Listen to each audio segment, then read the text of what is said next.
If you've ever had any sorts of EKG training in the past, I'm sure you've seen this picture or a variation of it in a textbook before. And though we know what these bumps and squiggles represent, how well do we actually understand why they look the way they do? Let's talk about it.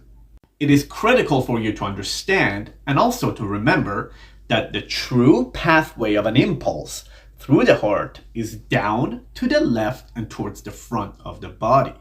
Anything outside of that is considered abnormal.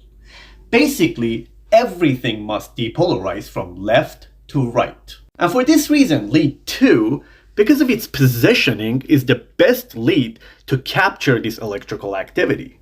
It is for this reason that most people use lead 2 for rhythm interpretation. It is also critical for you to understand that every time you are looking at this photo, you're looking at a cardiac event through lead 2. This cardiac cycle would look differently depending on what lead is being used. P waves, regardless of their morphology, always represent the depolarization of the atria.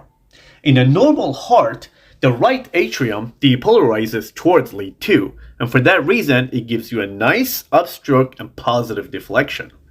But the left atrium depolarizes away from lead 2, and for that reason, you get that sharp downstroke.